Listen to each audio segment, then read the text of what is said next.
Olá, tudo bem? Como vai você? Espero que você esteja bem. Sou Rivaldo Machado, professor de Geografia aqui do SAI Digital.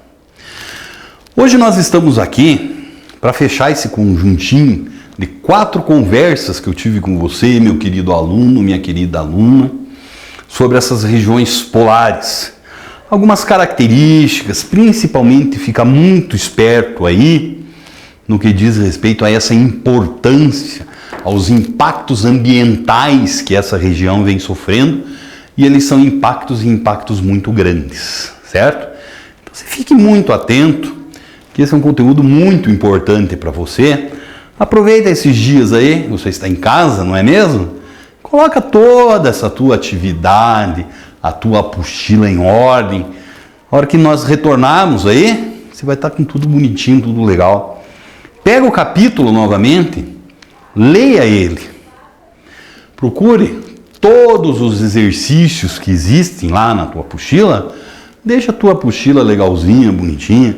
Se você quiser fazer um resumo do capítulo, também não tenha nem dúvida que vai te ajudar e vai te ajudar muito.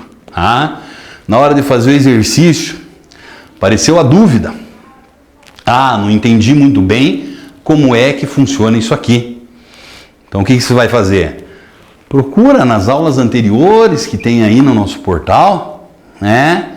O canalzinho do YouTube tá aí, tem toda uma playlist que você vai ver por assuntos. Vai vendo, vai revendo as aulas, vai praticando, que eu tenho certeza que o seu retorno vai ser um retorno muito melhor lá na frente, tá? Então, como eu falei para você, hoje nós estaremos fechando o nosso conjuntinho de 4 aulinhas sobre regiões polares, tá? Hoje eu gostaria de conversar com você um pouquinho mais, então, exatamente sobre aquilo que eu já vinha falando na última aula. O homem, ele vem agindo e ele vem agindo, mesmo que direta ou indiretamente, e trazendo alguns impactos ambientais que são muito fortes sobre essas regiões polares, né? Então já chamava a sua atenção na última aula as consequências do aquecimento global que nós estamos tendo aí. E além disso acaba ocorrendo o quê? Acaba ocorrendo que esse degelo é um degelo que é muito forte, certo? Bom, pensando dessa forma, o degelo acontece nos 2 polos, tanto no Polo Norte, que nós já vimos o mapinha, né? Tem uma parte do Canadá, você vai ter uma parte da Rússia, alguns países europeus também têm seu território nesse Polo Norte. Então ali esse é um degelo que ele está acontecendo e está acontecendo numa velocidade muito grande e muito significativa, né? E o que a gente percebe muitas vezes é que esse degelo, o que ele vem trazendo? Ele vem mostrando que embaixo de toda aquela camada de gelo, muitas vezes existe ali o quê? Um continente, principalmente formado por rochas. Tá? E ao mesmo tempo que se descobre todo esse continente formado por rochas ali, o que é que nós temos também? Nós temos que daí o olho já cresce desse povo. Por quê? Porque existem chances extremamente grandes, e muitas vezes elas já foram comprovadas, de que ali naquela região existem riquezas minerais e riquezas minerais muito grandes. Então, agora começa, né? Vamos fazer a exploração disso? De que forma vai ser feita essa exploração? E, junto com essa exploração, sem sombra de dúvidas aí, os impactos eles vêm e eles vêm muito forte, né? Se a gente for pensar também a partir dessa ideia, muda quase que toda uma visão geopolítica de toda a região e até mesmo do planeta. Por quê?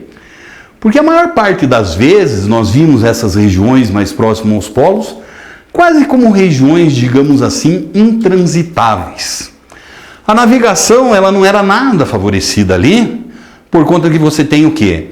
Nos invernos, onde as temperaturas eram muito mais baixas, navegar quase se transformava em uma coisa impossível.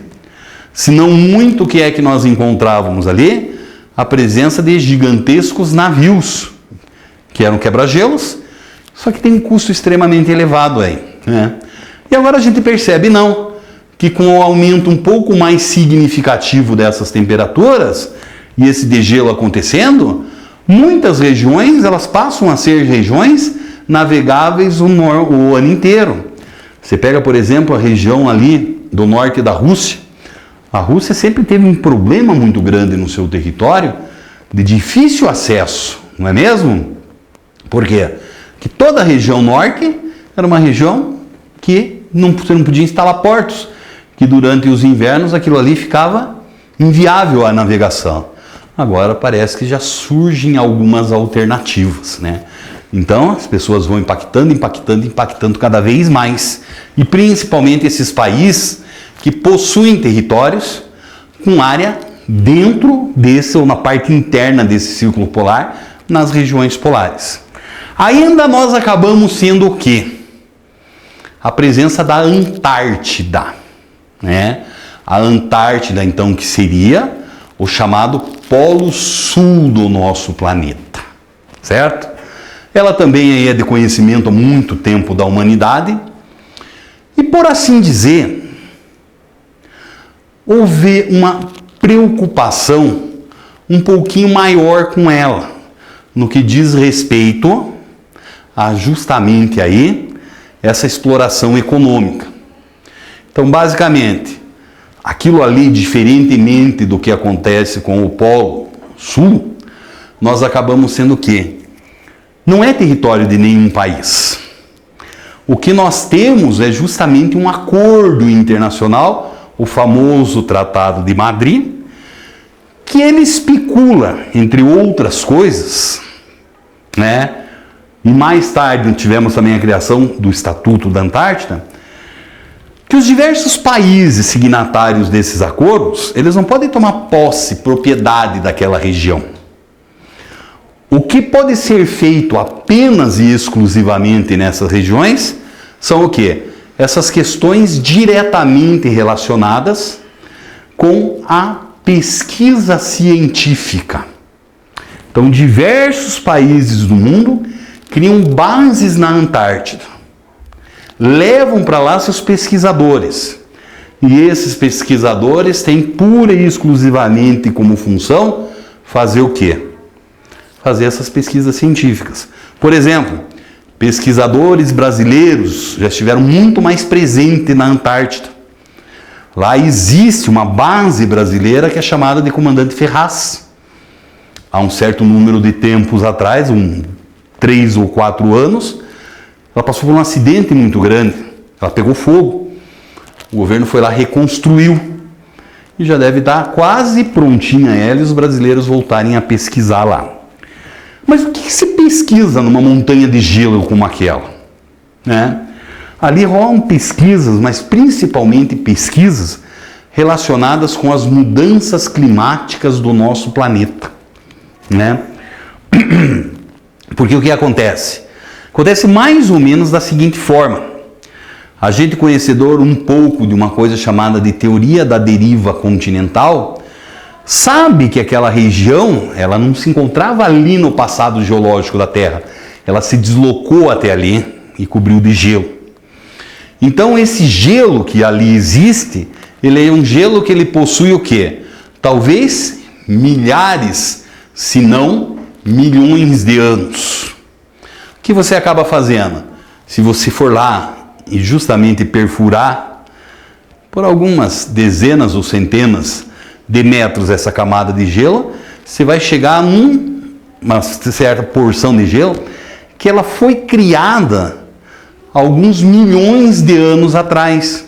E logicamente aquilo ali guarda características da atmosfera do nosso planeta alguns milhões de anos atrás.